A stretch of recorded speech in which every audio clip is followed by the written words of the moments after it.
Number कौन सी थी? मुझे पहले का तो मैं खोल रही हूँ उसे।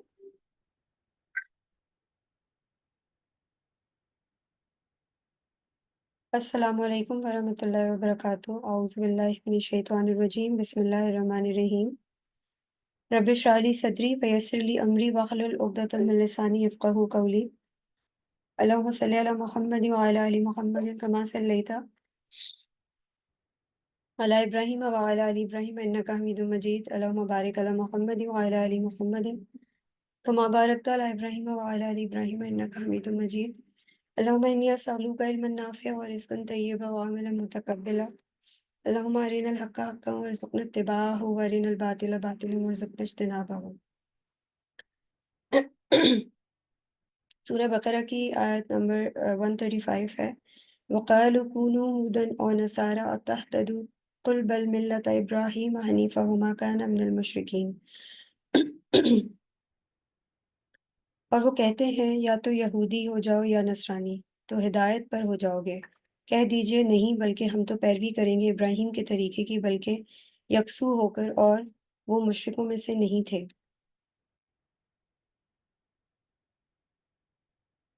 इस आयत का पस मंज़र कुछ यूँ है कि यहूद व नसारा मुसलमानों से अक्सर दावा करते थे कि अगर तुम हिदायत चाहते हो तो यहूदियत या नसरानियत इख्तियार करो। वो अपनी मिल्लत को वाहिद ज़रिए निजात समझते थे। उस पर अल्लाह ताला ने नबी अकरम सल्लल्लाहु अलैहि वसल्लम को हुक्म दिया कि आप इनसे कहें कि असल हिदायत मिल्लत इब्राहीम में है, जो शिर्क से पाक और तौहीद परस्त थी। हम सबको याद है कि लास्ट वर्सेस भी इससे ही इंटरकनेक्टेड थी। तफ़सीर में आता है कि यहूद व नसारा ने इस्लाम को मुस्तरद करते हुए अपनी राह को वाहिद राह हिदायत करार दिया। वो अपने मजहबी बरतरी के दावे में इस कदर आगे बढ़ गए कि इस्लाम को गुमराह कुन समझने लगे। कुरान ने इनके दावे को गैर मंतकी और मुतज़ाद करार दिया, क्योंकि यहूद और नसारा खुद एक दूसरे के मजहब को गलत समझते हैं, तो दोनों की बात कैसे दुरुस्त हो सकती है। इमाम राजी इस नुक्ते को एक मजबूत फ़लसफ़ियाना नुक्ता करार देते हैं। और फरमाते हैं कि हज़रत इब्राहीम अलैहिस्सलाम का दीन हनीफ था, यानी खालिस तौहीद पर मबनी, जो न यहूदियत था न नसरानियत था। लिहाजा असल राह हिदायत वही है जो हज़रत इब्राहीम ने इख्तियार की, और वो शिर्क से पाक थी। हनीफ के लग़वी और इस्तिलाही मायनी बयान किए गए हैं, यानी वो जो बातिल से हटकर हक की तरफ माइल हो।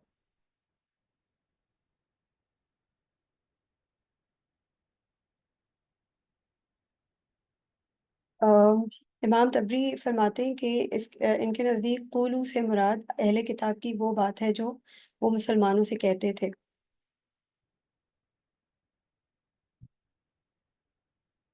रसूलुल्लाह सल्लल्लाहु अलैहि वसल्लम ने एक हदीस में फरमाया कि हर नबी को ख़ास दुआएं दी गई, और मैंने अपनी दुआ उम्मत की शफ़ाअत के लिए मुलतवी रखी है।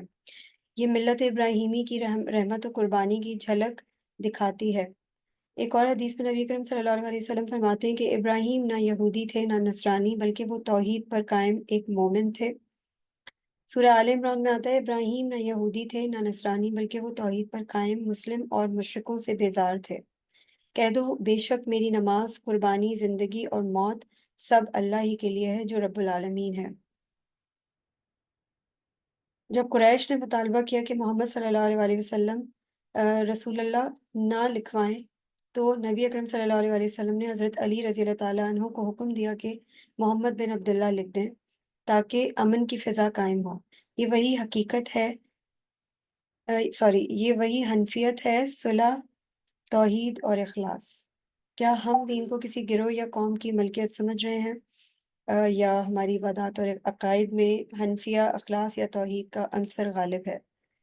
ये हमें देखने की ज़रूरत है कि हमारा दीन क्या है। क्या हम दीन को नस्ल, कौम या फिर फ़िरके के साथ जोड़कर महदूद कर रहे हैं, और वही हम कर रहे हैं आज के मुसलमानों के लिए। अगर हम देखें तो हम सबके फ़िरके बन चुके हैं, हम सब फ़िरकों में बँट चुके हैं। अगर दुनिया में तमाम मुसलमानों के बारे में सोचा जाए जिनके ऊपर ज़ुल्म हो रहे हैं, यानी फ़लस्तीन, कश्मीर, चीन में जो वीगर मुस्लिम्स के ऊपर ज़ुल्म हो रहा है, उनके बावजूद वहाँ के मुसलमान अल्लाह पर तवक्कुल और तौहीद के साथ खड़े हैं। ये मिल्लत इब्राहीमी के सच्चे वारिस हैं, जो ज़ाहिरी शिकस्त के बावजूद अल्लाह की मदद के मुंतज़िर हैं, और दिलों में ईमान, इखलास और कुर्बानी लिए खड़े हैं।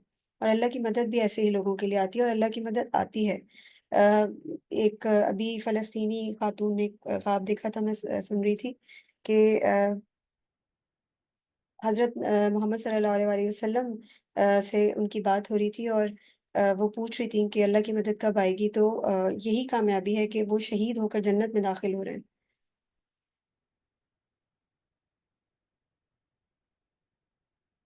آج کی دنیا میں جہاں مذہبی شناختیں، فرقے، گروپ اور قومیتیں بن چکی ہیں اور ہر کوئی اپنے فرقوں میں بٹ چکا ہے، اس آیت سے ہمیں ایک لیسن ملتا ہے کہ ہدایت کا جو اصل معیار ہے وہ ملت ابراہیم ہے، نہ کہ کوئی خاص فرقہ، مذہب یا نسل۔ اور ہم نے جو بدعتیں اور انوویشنز بنا لی ہیں، وہ سب سے بڑا سمبل ہے ہماری جہالت کا، کہ آج بھی بہت سے لوگ جو ہیں وہ اپنے مخصوص گروہ، فرقے یا نسل سے پہچانے جاتے ہیں اور اسی کو اصل دین سمجھتے ہیں۔ کچھ لوگ یہ سمجھتے ہیں کہ اگر ہم فلاں گروہ سے تعلق رکھتے ہیں تو ہم نجات پا جائیں گے، چاہے اعمال کچھ بھی ہوں۔ اسی طرح دنیا کے کسی بھی حصے میں آپ چلے جائیں، مسلمانوں کو دیکھ لیں، دہشت گرد، قدامت پرست یا مغرب مخالف جیسے جو ٹائٹلز ہیں وہ ملتے ہیں، جبکہ وہ صرف ابراہیم علیہ السلام کی ملت یعنی توحید، عدل، خلوص اور انسانیت پر چلنے کی کوشش کر رہے ہوتے ہیں۔ آج کا مسلمان جب دنیا کے فریب میں، مادیت پرستی، سیکولرزم اور اخلاقی گراوٹ کے دور میں اپنے عقیدے پر ڈٹا رہتا ہے، تو وہ بھی اسی ملت پر یعنی ملت ابراہیمی کا علم بردار ہوتا ہے۔ جب ایک نوجوان قرآن کی طرف پلٹتا ہے، جب ایک ماں بچوں کو اللہ کے دین کے مطابق تربیت دیتی ہے، جب ایک باپ رزق کے حلال کے لیے جدوجہد کرتا ہے، اور جب کوئی عالم سچائی کے راستے پر ڈٹا رہتا ہے، جب مسلمان ظلم سہتا ہے مگر حق نہیں چھوڑتا، کیونکہ اسے معلوم ہوتا ہے کہ ظلم جو ہے وہ بے شک ہو، لیکن حق کے خلاف آواز اٹھانا نہیں چھوڑنا، یا حق کے خلاف لڑتے ہوئے مرنا وہ زیادہ پسند کرتا ہے۔ یہ سب ملت ابراہیمی کے مناظر ہیں جو آج بھی زندہ ہیں۔ تو یہ آیت جو ہے وہ ہمیں یہ لیسن دیتی ہے کہ دین اسلام کسی قوم کی وراثت نہیں ہے، بلکہ یہ ایک راستہ ہے، ایسا راستہ جو ہمیں اخلاص، توحید اور اللہ کی اطاعت کی طرف لے کر جاتا ہے اور اس سے جوڑتا ہے۔ آج جب ہم دین کو ظاہری رسم و رواج اور فرقہ پرستی اور تعصبات یا ثقافتی لبادوں میں ہم نے الجھا دیا ہے، تو ہم اس اصل ہدایت سے دور ہو گئے ہیں انفارچونیٹلی۔ ملت ابراہیمی ہمیں یاد دلاتی ہے کہ اللہ کی مدد سے جو دور ہو جاتے ہیں، اللہ کی اطاعت سے جو دور ہو جاتے ہیں، ان کو اللہ کی مدد نہیں آتی، اور اللہ کی مدد جن کے ساتھ ہے، جو باطل سے ہٹ کر پوری خلوص سے، نیت سے اللہ کی طرف پلٹتے ہیں، چاہے وہ قلیل ہو، کم ہو، چاہے وہ کمزور ہو، مگر ان کا رب عظیم ہے۔ آج اگر ہم چاہتے ہیں کہ ہماری دعائیں قبول ہوں، تو اللہ کی جو اللہ رب عظیم ہے، اس کی اطاعت کرنے کی کوشش کریں، اس پر توکل کرنے کی کوشش کریں، تو ہی ہمیں اللہ کی مدد مل سکتی ہے اور ہمارے حالات بدل سکتے ہیں۔ تو ہمیں دین کو خالص بنانا چاہیے اور کوشش کرنی چاہیے کہ ہمارا ہر آنے والا دن پچھلے دن سے بہتر ہو۔ مومن وہی ہے جس کا آنے والا دن پہلے دن سے بہتر ہو۔ کیا ہماری زندگیوں میں کوئی چینج ہے؟ ہم صبح اٹھتے ہیں، وہی کام ہمارے شروع ہو جاتے ہیں، وہی صبح دوپہر شام کر کے ہم رات کو پھر سو جاتے ہیں، پھر اگلے دن صبح اٹھتے ہیں، ہماری یہی جو دنوں کی تکرار ہے، وہ دن گزرتے چلے جا رہے ہیں اور ہماری زندگی میں کوئی تبدیلی نہیں آ رہی۔ کیوں؟ کیونکہ ہم اپنی زندگی کے مسئلوں میں الجھے ہوئے ہیں، ہم اللہ کی اطاعت نہیں کرتے بلکہ ہم اپنے نفس کی اطاعت کرتے ہیں۔ جیسے حضرت ابراہیم علیہ السلام جو ہیں وہ انہوں نے اپنے دین کو خالص بنایا، تو ہی ان کے حالات بدلے۔ جب وہ سوچتے تھے کہ اللہ کو ڈھونڈتے تھے، کھوجتے تھے، جستجو کرتے تھے، جو مشرکوں میں سے نہ تھے، حالانکہ مشرکوں میں پیدا ہوئے تھے۔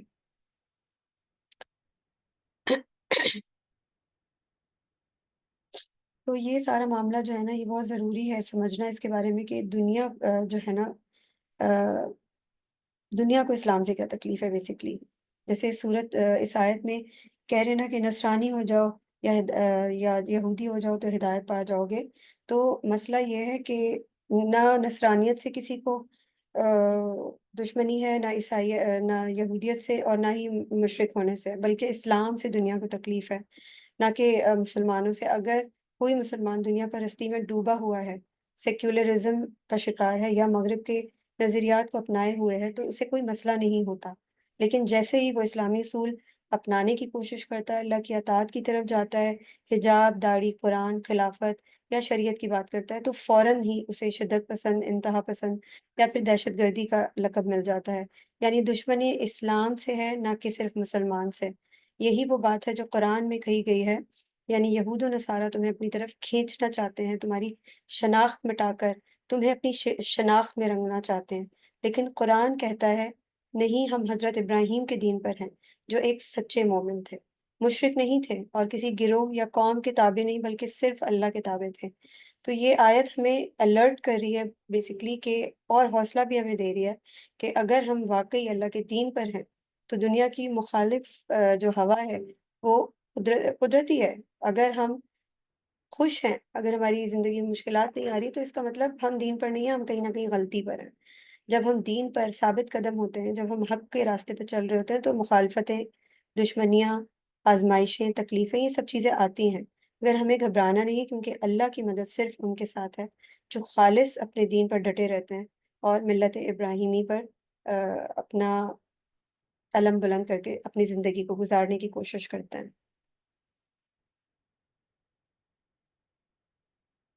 کی نیکسٹ ورس ہے قولو آمنا باللہ وما انزل الینا وما انزل الی ابراہیم واسماعیل واسحاق ویعقوب والاسباط وما اوتی موسیٰ وعیسیٰ وما اوتی النبیون من ربهم لا نفرق بین احد منهم ونحن له مسلمون۔ کہو ہم ایمان رکھتے ہیں اللہ پر اور جو کچھ نازل کیا گیا ہماری جانب، اور جو کچھ نازل کیا گیا ہم ابراہیم، اسماعیل، اسحاق، یعقوب اور اولاد یعقوب کی طرف، اور جو کچھ دیا گیا موسیٰ اور عیسیٰ کو، اور جو کچھ دیا گیا تمام نبیوں کو ان کے رب کی طرف سے، ہم ان میں سے کسی کے مابین تفریق نہیں کرتے اور ہم اسی کے مطیع اور فرما بردار ہیں۔ یہاں پر ایک لفظ ہے ولسبات، اور اولاد یعقوب کے لیے۔ اسبات کا جو لفظ ہے اس کو ابھی ہم آگے جا کے ڈسکس کریں گے انشاءاللہ۔ پہلے میں آپ کو تھوڑا سا اس کا شان نزول بتا دیتی ہوں۔ ابن عباس اور دیگر مفسرین کے مطابق یہ آیت یہودی اور نصارہ کے باہمی چکلش اور مسلمانوں پر اعتراضات کے جواب میں نازل ہوئی۔ ہر گروہ صرف اپنے نبی کو مانتا اور باقیوں کا انکار کرتا تھا۔ اللہ تعالیٰ نے مسلمانوں کو حکم دیا کہ وہ سب انبیاء پر ایمان رکھیں، کیونکہ اصل دین ہمیشہ ایک ہی رہا، توحید اور اللہ کی اطاعت۔ ہم آہنگی اور جامعیت کے بارے میں امام راضی فرماتے ہیں کہ یہ آیت اسلام کی جامعیت کو ظاہر کرتی ہے۔ مسلمان کسی خاص نبی یا قوم سے نہیں جڑے، بلکہ وہ تمام انبیاء اور آسمانی کتابوں پر ایمان رکھتے ہیں، اور تمام انبیاء کی دعوت ایک ہی ہے، اللہ کی وحدانیت اور اس کی اطاعت۔ لا نفرق بین احد منہم کا مطلب انہوں نے یہ بتایا، یہ جملہ دین کی جامع روح کی علامت ہے کہ ایمان صرف کسی ایک نبی کے ماننے سے نہیں بلکہ سب پر، تمام چیزوں پر ایمان لانے سے مکمل ہوتا ہے جن کا اللہ نے حکم دیا ہے۔ اس کے علاوہ یہ آیت مسلمانوں کو ایک نظریاتی پلیٹ فارم مہیا کرتی ہے جو انہیں باقی امتوں سے ممتاز بناتی ہے کہ وہ کسی تعصب کے بغیر تمام انبیاء کو مانیں، اور اس کے علاوہ مسلسل دین کے طور پر اسلام کو پیش کیا جا رہا ہے اس آیت میں، جو آدم سے محمد صلی اللہ علیہ وآلہ وسلم تک ایک ہی رہا، چینج نہیں ہوا۔ اس کے ذریعے مسلمانوں کو ایک عالمی برادری کی حیثیت سے جو ہے وہ دیکھتے ہیں سید قطب، جن کی بنیاد صرف عقیدہ اور اللہ سے مکمل سر تسلیمی ہے۔ اگر ہم اس آیت کے بارے میں غور کریں تو کیا ہم اپنے بچوں کو تمام انبیاء کی عزت سکھاتے ہیں یا صرف قصوں کی حد تک جانتے ہیں؟ کیا ہمارا ایمان ایسا ہے جو تمام آسمانی پیغامات کو تسلیم کرتا ہے؟ ہم کہتے ہیں توریت اور زبور اور انجیل یہ پڑھنے سے جو ہے ہم اپنے دین سے منکر ہو سکتے ہیں، ہم نے یہ بکس نہیں پڑھنی ہے، ہم نے یہ نہیں کرنا ہے۔ ہاں، آپ پہلے قرآن پڑھیں، اس کے بعد آپ یہ بکس پڑھ سکتے ہیں، کیونکہ یہ بکس بھی اللہ کی طرف سے آئی ہیں، اور ہمارے اندر اتنا شعور اور ہمارے اندر اتنی سمجھ بوجھ ہونی چاہیے کہ ہمیں صحیح اور غلط کی تمیز کر سکیں ہم۔ کیا ہمارا ایمان ایسا ہے جو تمام آسمانی پیغامات کو تسلیم کرتا ہے؟ کیا ہم دیگر مذاہب کے لوگوں سے نفرت کرتے ہیں یا ان سے سچائی کی طرف انہیں سچائی کی طرف دعوت دیتے ہیں؟ یہ سب سوچنا بہت ضروری ہے۔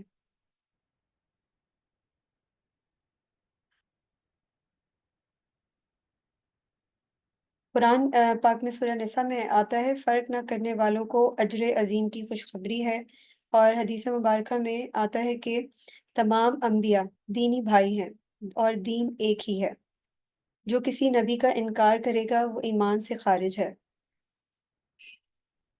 جب نبی اکرم صلی اللہ علیہ وسلم نے بسم اللہ الرحمن الرحیم اور محمد رسول اللہ لکھنے پر لچک دکھائی تو یہ ظاہر کرتا ہے کہ دین جذبات کے بجائے حکمت اور امن پر مبنی ہے۔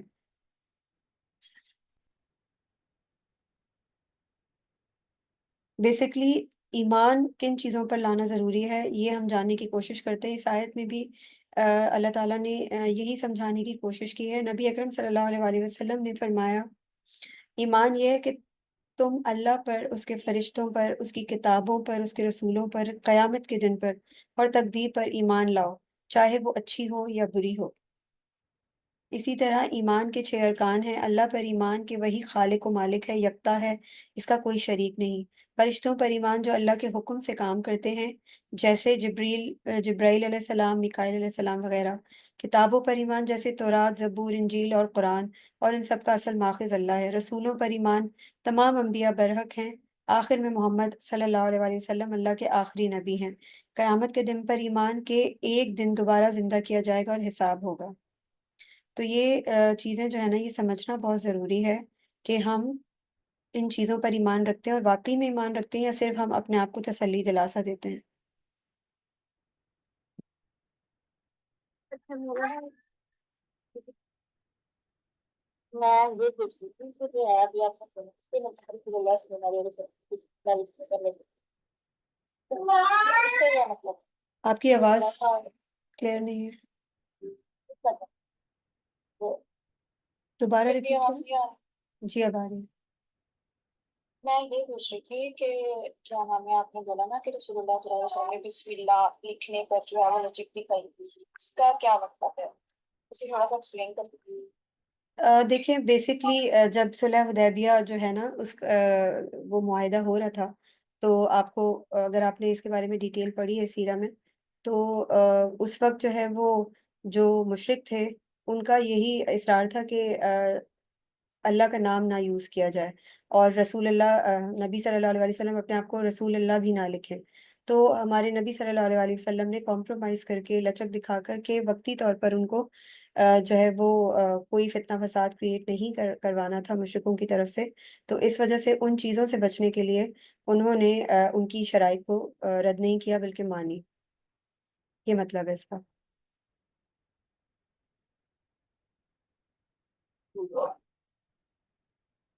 ٹھیک ہے۔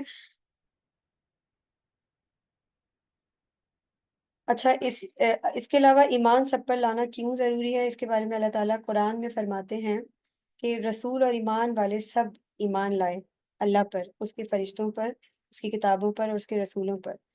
سب پر ایمان لانے کے بعد ہمارے نبی آخر زمان یعنی حضرت محمد صلی اللہ علیہ وآلہ وسلم پر ایمان لانا، یعنی ان پر ایمان لائے بغیر ہمارا ایمان مکمل نہیں ہوتا۔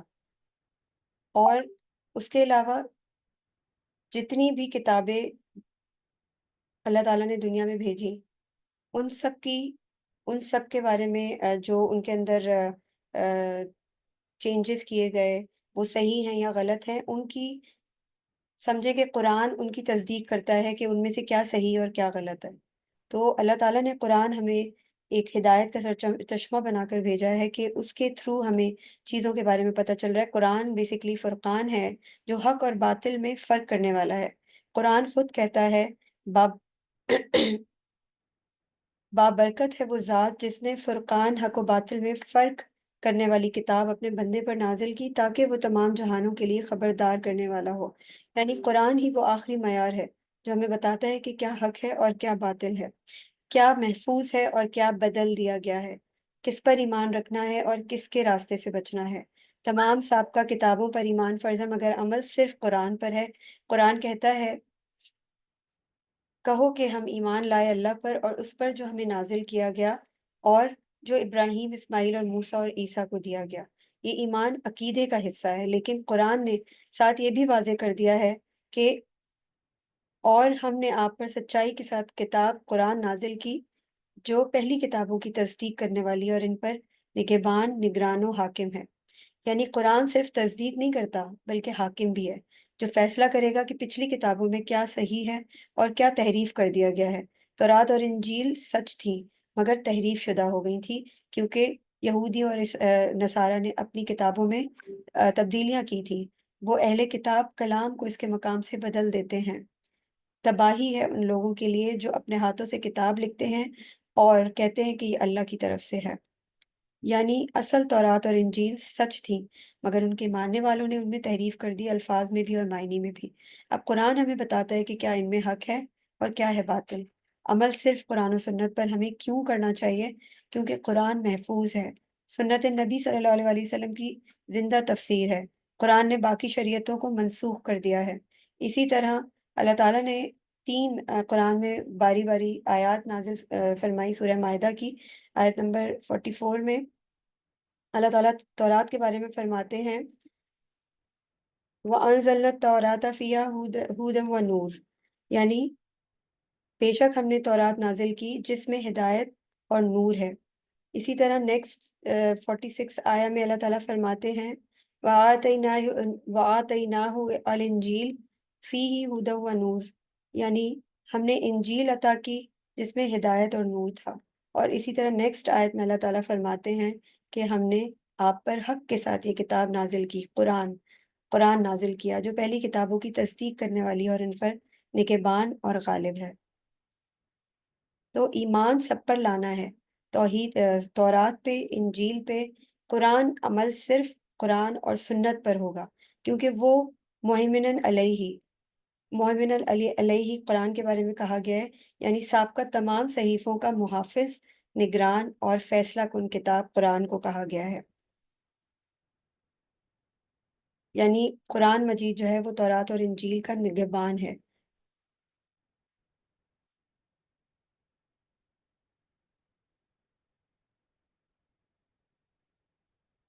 अच्छा, इसके अंदर मैंने आपको भी एक वर्ड बताया था, असबात।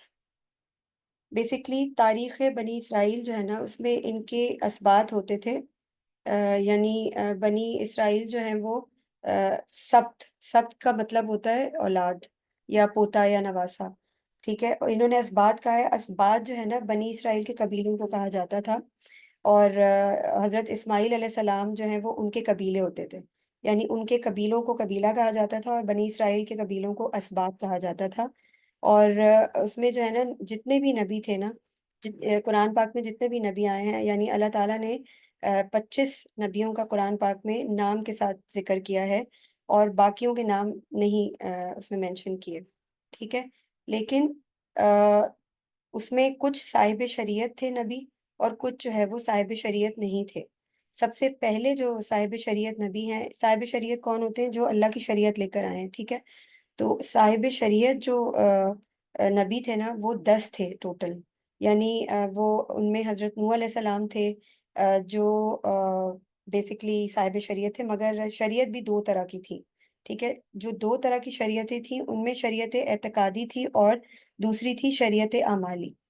शरीयत एतकादी जो है ना, वो हज़रत आदम अलैहिस्सलाम से लेकर हज़रत मोहम्मद सल्लल्लाहु अलैहि वसल्लम तक एक ही थी।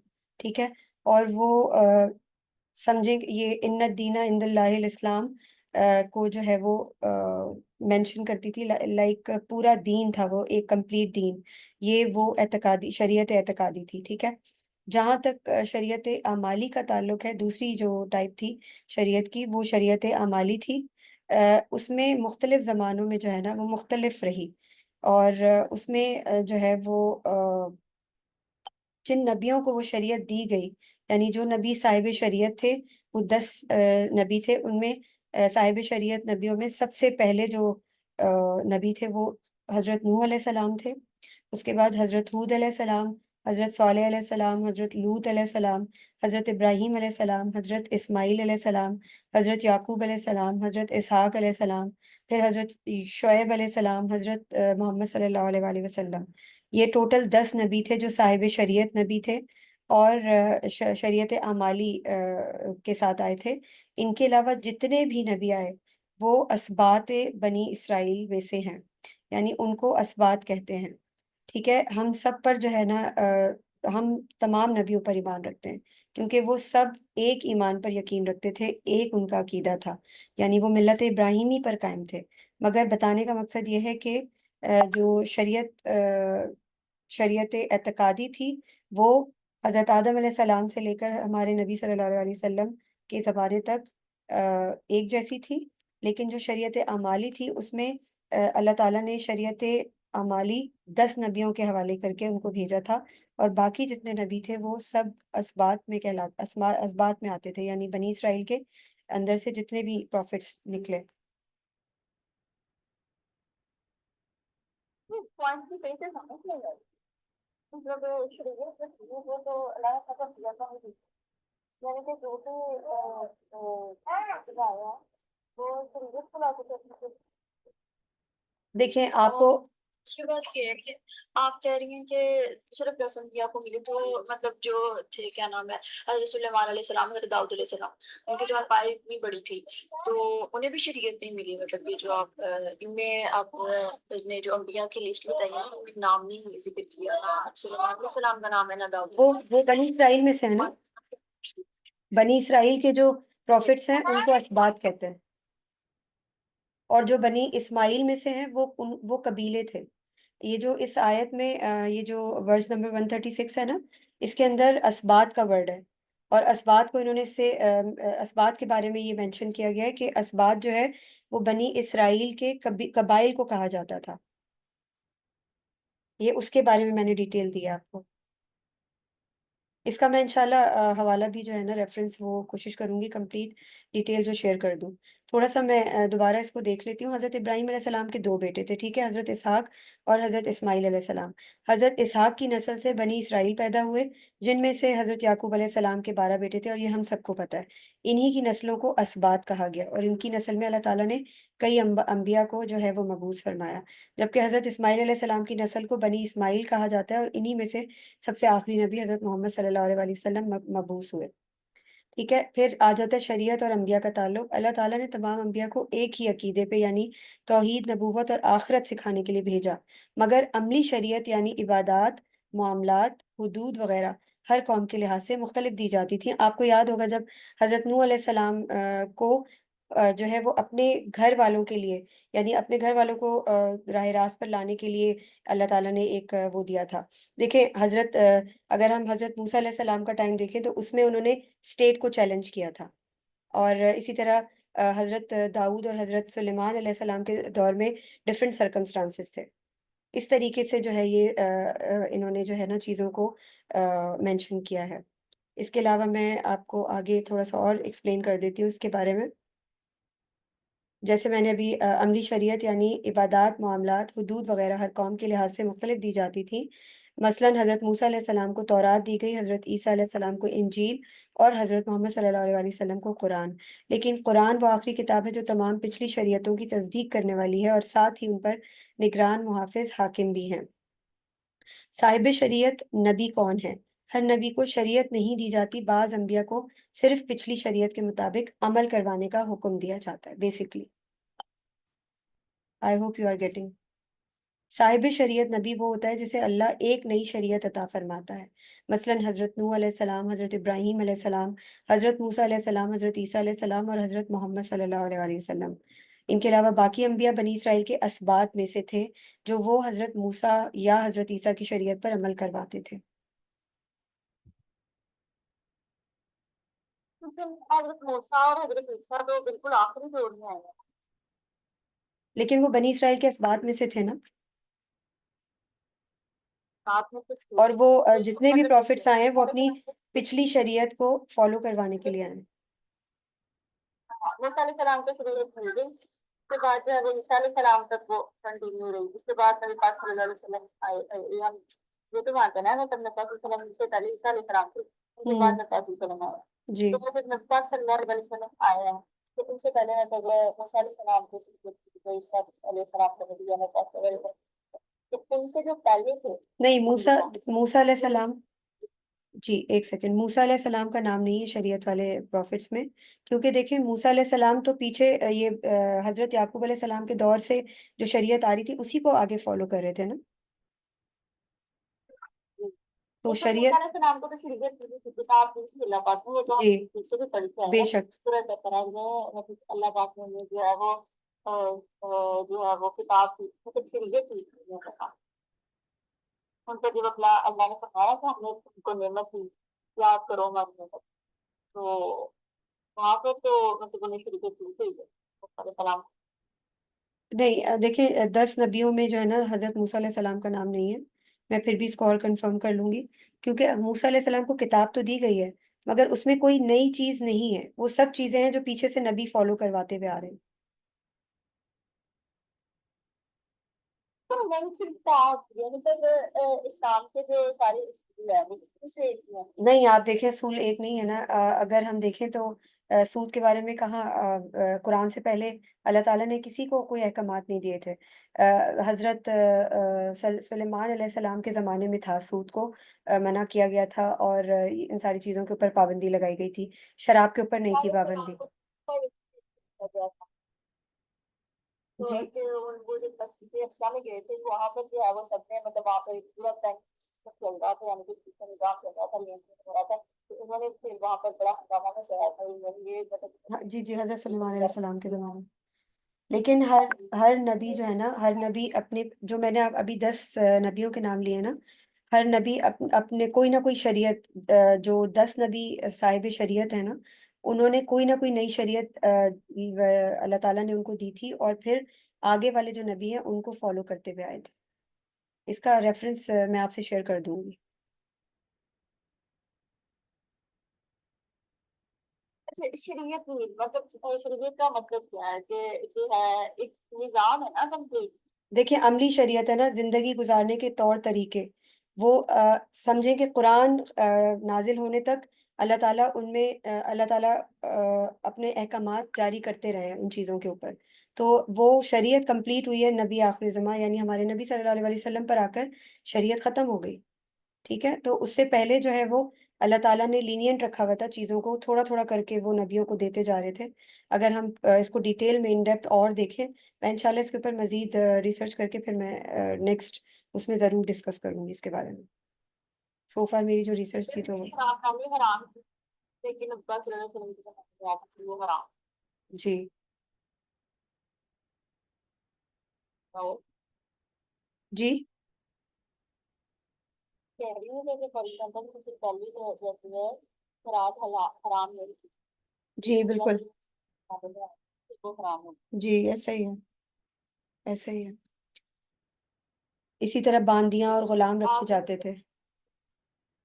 आपने जहाँ से किया ना इसका फिर शेयर कीजिएगा फिर मैं भी इस पर जी जी, इंशाल्लाह। नेक्स्ट वर्स है, फ़ाइन आमनु बिमिस्लि मा आमनतुम बिही फ़क़द इह्तदौ व इन तवल्लौ फ़इन्नमा हुम फ़ी शिक़ाक़ फ़सयक्फ़ीकाहुमुल्लाहु व हुवस समीउल अलीम। फिर ए मुसलमानों, अगर वो यहूद व नसारा भी इसी तरह ईमान ले आएं जिस तरह तुम ईमान लाए हो, तब वो हिदायत पर होंगे, और अगर वो पीठ मोड़ लें तो फिर वही है जिद पर। तो ए नबी सल्लल्लाहु अलैहि वसल्लम, आपके लिए उनके मुकाबले में अल्लाह काफ़ी है, और वो सब कुछ सुनने वाला है और जानने वाला है।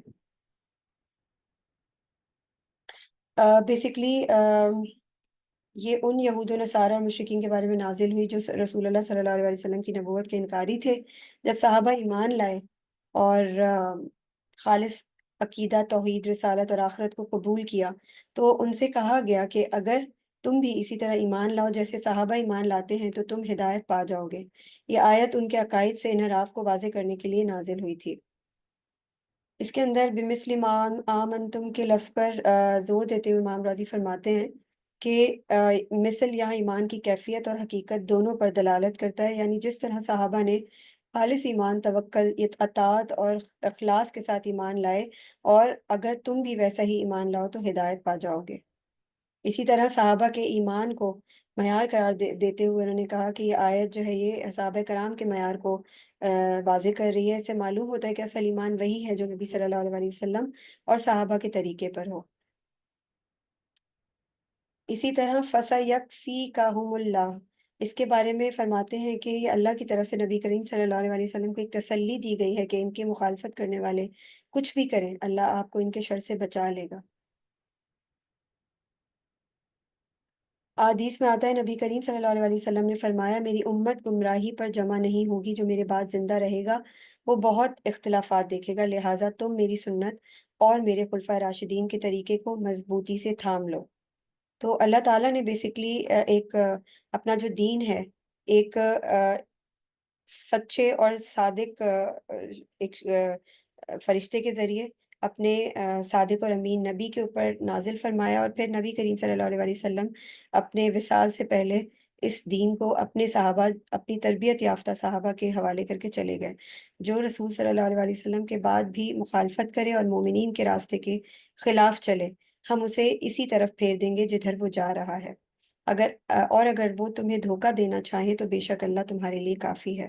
مشرکین نے نبی صلی اللہ علیہ وسلم کو مٹا دینے کا ارادہ کیا، مگر اللہ تعالیٰ نے فَسَيَكْفِيكَهُمُ اللَّهُ کا عملی مظاہرہ کیا اور صرف 313 مسلمانوں کے ذریعے کفار کے 1000 لشکر کو شکست دے دی۔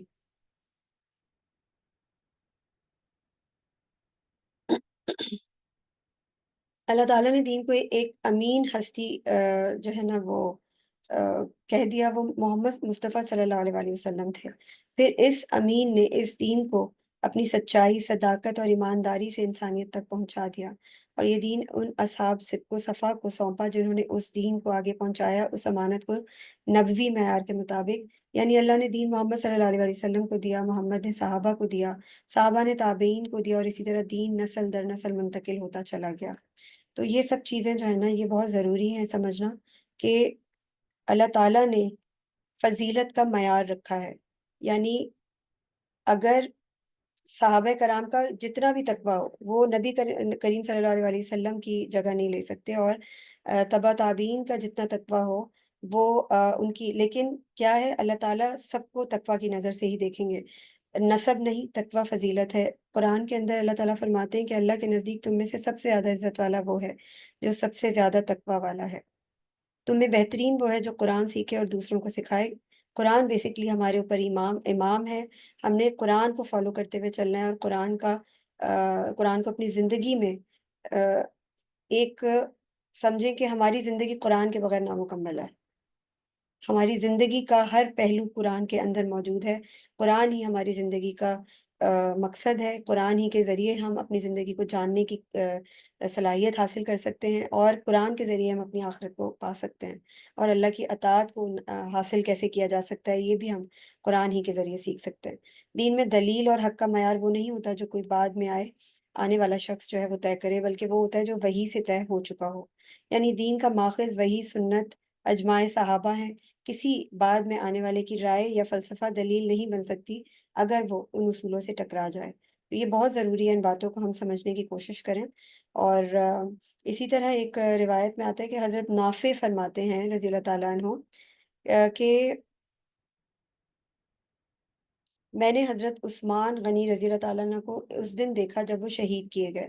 وہ مصحف کی تلاوت فرما رہے تھے، یعنی قرآن کی، اور ان کو خون میں لت پت کر دیا گیا۔ خون ان کا جو ہے وہ اس آیت پہ بہہ رہا تھا جس پہ لکھا ہوا ہے فَسَيَكْفِيكَهُمُ اللَّهُ، جو میں بھی پڑھ کے آپ کو سنا رہی تھی۔ یعنی بس اللہ ان سے تمہارے لیے کافی ہوگا، اور وہ خوب سننے والا اور جاننے والا ہے۔ بیسکلی یکفی کا مطلب ہوتا ہے کہ انف، کافی، کافی ہونا، یکفی۔ اور فسا یک ہے، فا کا مطلب بس، اور سین جب ہم لگاتے ہیں جب ہم آنے والے وقت کی بات کر رہے ہوتے ہیں، فسا یکفی کا ہم اللہ، یعنی اللہ تعالیٰ ان کے مقابلے میں تمہارے لیے کافی ہے۔ تو یہ روایت جو ہے یہ بیسکلی تابعین کی معتبر گواہی ہے، اور متعدد تاریخی کتب میں بھی ملتی ہے۔ اور بیسکلی حضرت عثمان رضی اللہ تعالیٰ عنہ کا قرآن کے ساتھ کیا تعلق تھا، ان کی شہادت کا وقت ہمیں بتا رہا ہے۔ شہادت کے وقت بھی ان کے ہاتھ میں قرآن تھا، یہ قرآن ان سے ان کی بے پناہ محبت کی دلیل ہے، اور وہ دشمنوں کے مقابلے میں اللہ پر بھروسہ رکھتے تھے، اس لیے ان کے خون کا آخری لمس فَسَيَكْفِيكَهُمُ اللَّهُ جیسی توکل بھری آیت پر ہوا۔ اللہ تعالیٰ نے اس آیت کے ذریعے ہر دور کے مظلوم مومنوں کو یہ وعدہ دے دیا کہ اللہ تعالیٰ تمہارے لیے کافی ہے، شرط یہ ہے کہ تم قرآن والے بنو اور صبر کرنے والے۔ اگر ہم چاہیں تو ہم حضرت نافع رضی اللہ تعالیٰ عنہ کی اس روایت کو جو ہے وہ سوچتے ہوئے، اور اس واقعے کے بارے میں سوچتے ہوئے اس آیت کو سمجھنے کی کوشش کر سکتے ہیں کہ یہ آیت کس کس طریقے سے کس کس بندے کے لیے دنیا میں تسلی بخش ہے، یا اللہ تعالیٰ کی طرف سے ایک